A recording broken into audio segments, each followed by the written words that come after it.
take one and see how it tastes. Hold on, I'm over here talking. Go ahead. Oh, the cheese pool.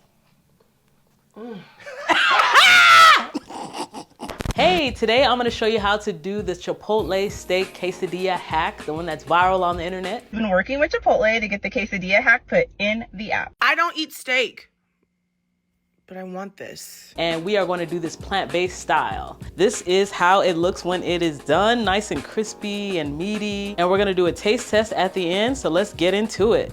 So we are gonna start by creating the marinade. This is the marinade for the Chipotle steak. We're gonna start off by using 1 can, and just to show you what I use, 1 can of Chipotles in adobo sauce, 1 7-ounce can. I wouldn't use this full can, I would use 7 ounces of this, but they do sell this in a 7-ounce version, which is about 1 cup, which is what I have here. So I took out about a cup of Chipotles in adobo, and it's gonna go right into your blender. Just scooping it out so it doesn't make a mess here. Then you are going to put in your seasonings. So the seasonings I have here are 1 tablespoon of chili powder, 1 teaspoon of oregano, 1 teaspoon of cumin, and 1 tablespoon of paprika. And so all of this goes into your blender.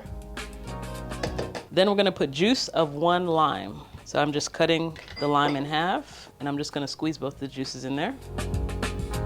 And I usually just roll it in my hand, and that allows the juice to come out very easy. Then I just squeeze the second half in there.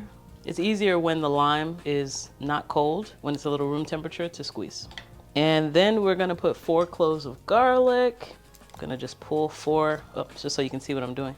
4 cloves of garlic. And if it's small, you might wanna go with 5. So this is kind of a smaller garlic. So for this one, I might go with 5. The easiest way to unclothe your garlic is just by smashing it. So I usually just smash each one with the back of a knife. And that's the easiest way to kind of get the peel off of your garlic. And so you just need to make sure that covering is off of it. Comes off very easily once you just crack it with the back of your fork.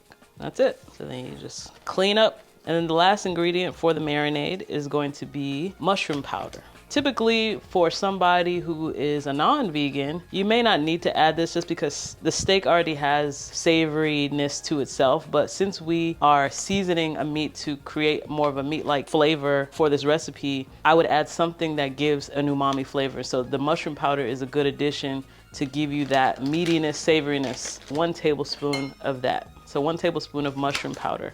And you can use anything else that has an umami flavor. So if you have soy sauce, you could do that. Soy sauce is a pretty good addition as well that will add some savoriness to your dish. So 1 tablespoon of mushroom powder. All right, and that is your marinade. So now we're gonna blend it together. And if it's too hard to blend, we could always add some water. So let's see how it does. This marinade is a bit too thick. I would add about a 1/4 cup of water in here, just to loosen it up a little bit.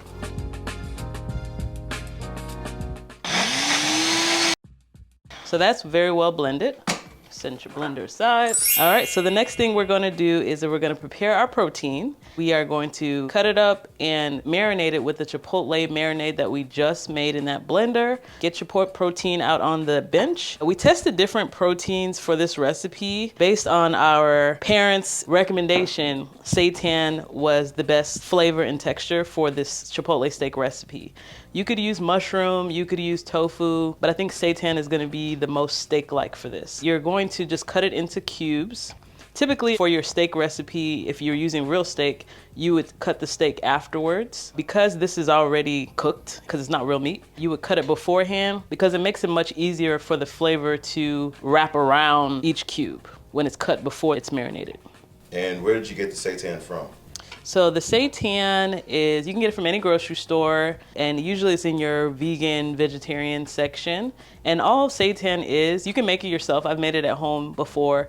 It's basically the wheat portion of flour. So you can make it using all-purpose flour by washing away the flour portion and you're left with the gluten. So basically this is the gluten portion of flour or gluten portion of wheat.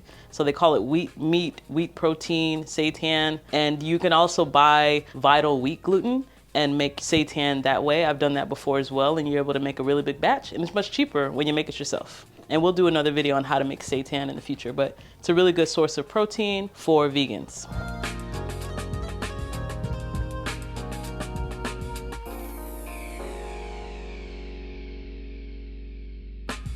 If you're wondering why there are two different colors of seitan here, it's because I'm using two different brands. They're both seitan, but in order to have more, I've tried this with two different brands of seitan, but it's all seitan. It's gonna give you the same result if you marinate it the same way. So you get your marinade and you just pour it right in. I said you pour it right in, or you scoop it right out. You're gonna have extra marinade left over. So if you wanna make a bigger batch, or if you wanna save some of this marinade for later, you can do that. So you're basically just coating your seitan in the marinade that you made, and you're gonna set that to the side because you're going to let the flavors really get into it. So we'll set that to the side, let those flavors get into that. All right, so now I've washed my blender out because we are going to make the vinaigrette now. And this is the vinaigrette that the quesadilla will be dipped into. So we're gonna start off, it's a red wine type of vinaigrette. So we're gonna start off with the red wine vinegar. We're gonna take half a cup of red wine vinegar. You gotta do it with your pinky out. Then you're gonna do 1/4 cup of agave. The original recipe calls for honey, but because we're vegans, we don't eat honey. So we are replacing the honey from the original recipe with agave. All right, and now we are going to do 1/4 cup of water. And then we're gonna do 2 tablespoons or 2 chilies of the chipotles and adobo sauce. So you're just gonna toss that right in. And you're going to add 2 cloves of garlic. For this one, I might add 3 because one of these cloves are small. It's kind of a small garlic. If you don't like garlic, then don't add too much, but most people like garlic. So you're gonna smash it. So you just peel it and then you toss it right in. So it comes off really easy when you smash it with the back of your knife. All right, now you're going to add oregano. You can use dried oregano, but right here I have some fresh oregano, and it's just about a teaspoon of it. This is 2 sprigs, so this is about a teaspoon. I'm just pulling it off. You know, sometimes it's nice to have some fresh herbs, a little freshy fresh. You just toss it right in there because it's gonna blend. You don't need to chop it up. And now add your seasonings. So what we have here, 1 tablespoon of chili powder, 1 tablespoon of salt, 1 tablespoon of paprika, and 1 teaspoon of oregano. And you just toss that right in. Typically for this vinaigrette recipe, you would start the blender and slowly add in olive oil or your favorite light oil in order to create a vinaigrette dressing. Personally, I don't really like oily dressing, and it just adds extra calories for me that I don't really enjoy. So instead, I use tahini as my source of fat. I like it much better, it tastes much better, and it gives you a lot of extra flavor and creaminess without the oiliness. So I use 1 tablespoon of tahini in this dressing to replace the oil. But if you love oil-based dressings, by all means, go for it. But to me, this tastes just as good. Now let us get to blending. Make sure the top is screwed on well so that you don't splash everywhere. I give it a little swirl so the bottom can make it to where the blade is. All right.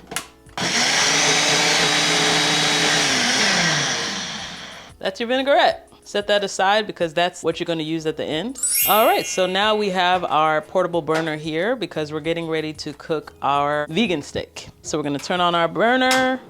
Yes, and right here I have a non-stick pan. I call the green pan, I really like it. Non-stick pan. You know, you can wait for your pan to heat up before you dump it on, but this burner heats really fast, so I'm just gonna put it right on. And in order to give this a little bit of looseness, I'm gonna add 1/4 cup of water to this. And so as I mentioned before, the difference between your vegan meats and your real meats, the meats don't really require cooking to be safe. The cooking is just to heat it up and to crisp it up a bit. But for the most part, it's not gonna carry salmonella if it's undercooked. So that's the issue that you have with beef. With seitan, it's pretty much already cooked. So right here, we're just bringing some heat and crispiness to it and letting some of that marinade cook into the protein. If you like oil, you can use a bit of oil here. That'll help it get more crispy, but it tastes pretty good even without it. You could also do this in the air fryer as well. So keep an eye on it so you don't burn your pan. If you need to add a little bit of water, you can. So just keep an eye on it. So you really only need to cook this for about 5 minutes, and that will get it to the consistency that you need. So this thing cooks really fast. I'm turning down the heat to medium right now so we don't start a fire. So I think this is good. Now we're gonna cut up this cilantro so that we can use it to garnish our meat and give it some additional flavor. This is some cilantro here. I'm just gonna chop it up. I usually just get it in a bunch and then I usually just slice it down. Easier to cut when you put it in a bunch like this. You just garnish your meat. So this is your seasoned steak, and now it has some fresh cilantro on there. Looks great, looks delish. All right, so we're gonna set that aside, and let's cut up the rest of our vegetables. So right now I'm cutting green bell pepper. Green bell pepper is typically what's used in this recipe. I will say, personally, I like a red bell pepper better. The reason for that is because red bell peppers are basically just mature versions of the green bell pepper. As that bell pepper matures, it develops better color, and not only better color, better taste. So the bitterness kind of comes out of it as it progresses through maturity, and it also develops a higher nutrient content. So a red bell pepper is definitely gonna be more nutritious for you as far as beta carotene content than a green bell pepper. My go-to is red, but sometimes green can be nice. It has a fresher taste, so you'll see green peppers used a lot in like Philly cheesesteak recipes, quesadilla recipes. Chipotle uses them. So sometimes it just gives you a different taste, especially when you combine it with yellows and reds, and it's just kind of a fun combination. By far, if you're gonna snack on a bell pepper, go with the red or yellow or green. They're just much better. I am gonna go rinse these seeds out because nobody likes seeds. So this recipe usually includes more of like bell pepper strips rather than dice. So here I am gonna cut them into strips. So I usually flatten out the bell pepper. I usually open it up, flatten it out, and then cut it into strips. And just so it's not too long, I just cut it in half one time. Same thing for this one. You open it up, flatten it out.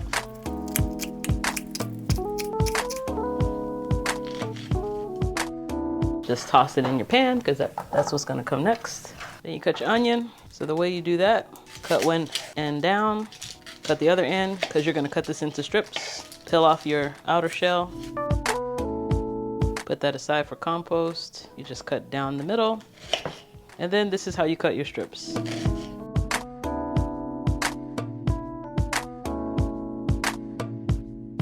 All right, just so you can see what I'm doing here. Since we're doing strips, then I just kind of open it up and just let it go into these onion strips. I just loosen it up with my hands. As you saute it, it's gonna loosen up, but sometimes helping it along makes it go better.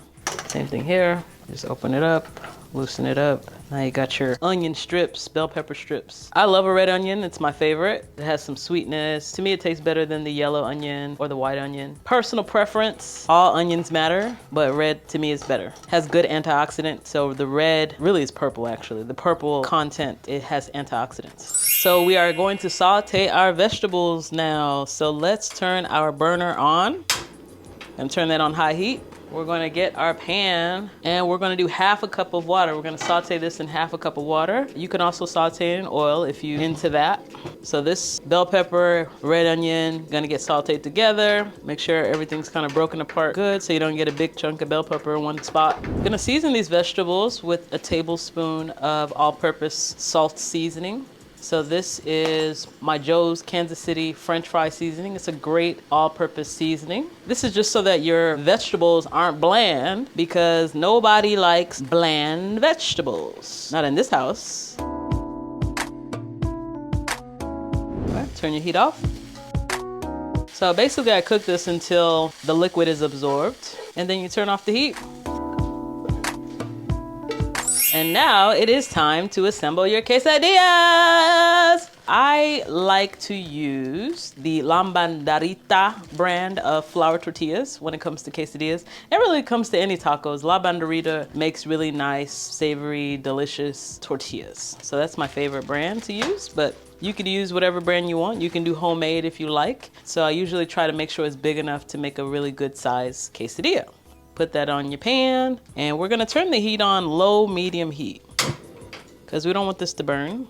And we're just really just warming the tortilla on one side, and then we're gonna start assembling. While we're waiting for that to heat up, let's talk about vegan cheeses. So I have tried a lot of different types of vegan cheeses over the years. The only brands that I really like, or at least don't taste weird, the BioLife brand is a pretty good brand when it comes to if you wanna find a cheese that has good meltiness. When it comes to flavor, in my opinion, I think the Miyoko's Creamery type cheeses are the best. They are the best when it comes to wanting a cold type of cheese if you want it on a cracker, like a vegan cheese. These are all non-dairy cheeses, usually cashew based. Miyoko's Creamery cheeses are all cashew based, and to me they taste the best, but they don't really have the meltiness of the BioLife. So when it comes to the quesadilla, the BioLife is going to be your best bet. All right, so that side is warm, so let's start assembling. Get some of this BioLife cheese, vegan cheese, not real cheese. And we're gonna just slap it on there so that it closes up and creates a glue to hold your quesadilla together. We're gonna put your vegan meat on there. All right, so you got your seitan on there, put as much as you like. If you like a packed quesadilla, go for it. Nobody's judging you. And then you're gonna put your veggies, add a little bit more cheese so that things can close up very nicely with no problems. And you're gonna close it up. You're gonna close it up, put it in the middle so you can see that. And you're gonna get something heavy so that it is able to be nice and crispy. So get something heavy like this. This is like a panini press. Basically, it's a heavy cast iron press that's used for like paninis or anything that you want to be crispier. Can be used for mushrooms as well if you want tender mushrooms. This press works well for a lot of different things. Doesn't need to be on too long. We're gonna flip that over. See that? Nice and crispy. You're gonna crisp up the other side. Turn the heat down if it's getting too hot. See the meltiness? That's a quesadilla. See that? So nice and crispy. See that crispiness? And you're gonna plate it. All right, so your quesadilla is ready. And so now we will assemble that vinaigrette sour cream dip. So you're gonna take some vegan-based sour cream. So they have lots of them on the market. You could also use just silken tofu as a sour cream as well. So here is your sour cream. You're going to take a tablespoon, another tablespoon sour cream. Gonna put it down, as much sour cream as you like. Okay, do a third one, because the other one didn't come out too good. Cover that up. Then you're gonna take some of the vinaigrette that you made, and you're gonna pour that over your sour cream, and then you're gonna mix it up nicely. And this is your nice little dip. Delish. So your chipotle sour cream dip. And now you are going to cut, so just so that you can see both sides of your quesadilla. This is what the other side looks like. So it came out very nice. You can cut it in half, however you like. So that's one side. Then if you want to cut it another and another, share with your friends or eat it by yourself. All right, and that's it.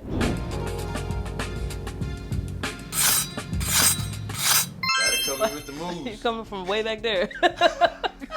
All right, so now we have this, the Chipotle style coming through, and I see vegan steak, plant-based version. Steak quesadilla. And I see two dips. So what is this over here? All right, so here we have the red wine agave vinaigrette that we made, and we've mixed that with sour cream. And so this is the sour cream chipotle red wine vinaigrette. This is our primary dipping sauce. So this is the primary sauce. That's right. So we're gonna eat it together and All see right. how it tastes, and then we eat one with the sour cream That's right. version of the dip. All right, let's do it. All right, 3, 2, 1. Here we go.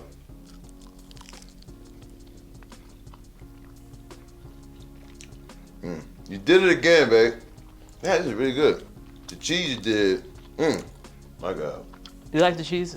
My goodness. So you like this one? My God. Tell me what you like about it. The cheese is really good.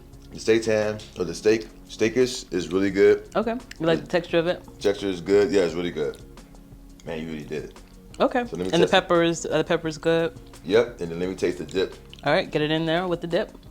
Tell me what you think. And Vic normally doesn't like sour cream, so let's see how he likes this. Man. Wow. Man. Did it again. Let me try it. You gotta give it the sour cream. So you like it with the sour cream? Love it. Love it. Ain't that good? Ain't that good? I got a surprise for y'all. Mama! Hop in the video. Mama, come in. My mom actually visited us this weekend. Come through. Come through. It came perfect and everything. Makeup and all. Are you already ready to go? She ready to go. This is my mom's right here. This is my mom's right here. So, you also know this Mama KO. We're gonna have you eat one of these. And give us your genuine on-camera reaction. This wasn't planned. This is Nigerian mom approved. We're gonna see if this is Nigerian mom approved. Take one and see how it tastes. Hold on, I'm over here talking. Go ahead. Mmm. Oh, the cheese pool.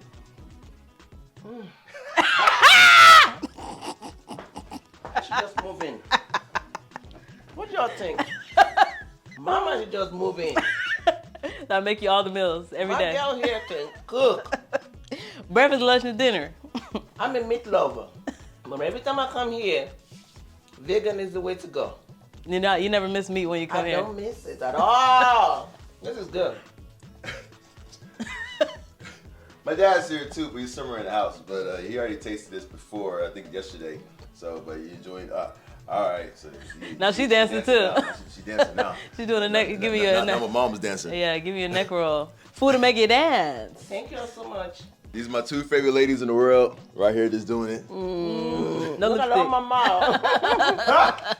So this is the Chipotle Steak Quesadilla viral recipe plant-based version, and even it's meat lover approved. Check out another one of our videos that is posted on this screen, and we are gonna see you on the next one. Peace. I'm a converter. Me too. Love it. Man. I'm glad you like it. I love it. Love Love it, it. love it, love it, love it.